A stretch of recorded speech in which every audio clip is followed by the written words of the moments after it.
going? I'm going to get rid of this right now. Real quick one for you today, but a little bit of good news. A little bit of something that's been hiding in plain sight that's going to give us an opportunity to move forward. We had told you on this channel, about 3 weeks ago, and I know that you guys look for us to share lifestyle, great experiences in Corvette Marketplace. We had told you that there was a good shot of the Corvette assembly plant in Bowling Green opening up in early to mid-May. Well, now Chevrolet's announced that it looks like May 18th is going to be the date, and how that's going to affect existing orders that have already been pulled and supposed to be placed for production, how that changes their arrival dates. We'll keep you up to date on that. How that will affect orders that have not been allocated yet. We'll certainly keep you up to date on that too, because we are knocking on the door of the 2021 orders.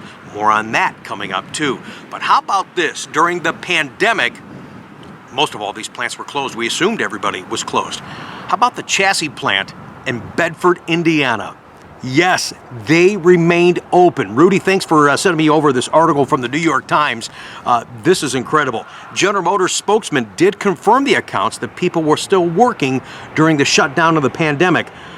Basically, they were trying to reduce the chassis shortage and helping resume Corvette production more quickly once the company reopened the assembly plant in Bowling Green, Kentucky. The spokesperson said that the Bedford plant was running 3 shifts a day with about 20 people per shift. That's down from 250 hourly workers normally.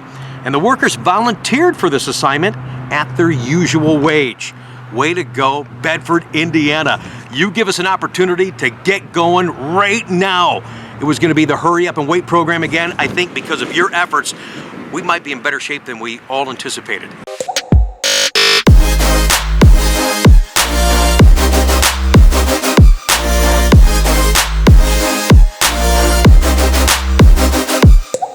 Hey, a little bit of good news, and any good news right now is well received. A little bit more, speaking of the future of Corvette, in this New York Times article that's blowing around here, sorry about that.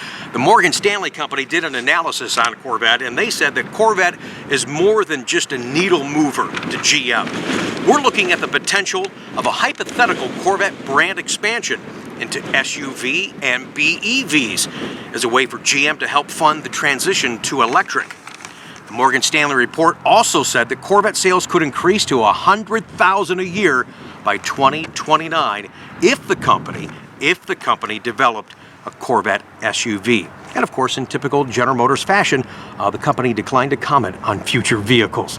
But again, some good news of what's going on in real time for you guys. So I hope you enjoyed that update. More to come on this channel. And yes, we're still going to have an upload tomorrow for you folks, mostly geared to the people that have Corvette already.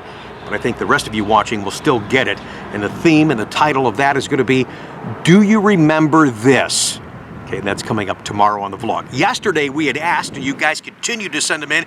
These are so cool. Don't stop. Keep texting them or email me pictures of the masks that you're wearing to be smart and to be safe. We will share those Tuesday just before the ride segment. Appreciate that, you guys. Have a great day. We'll see you tomorrow.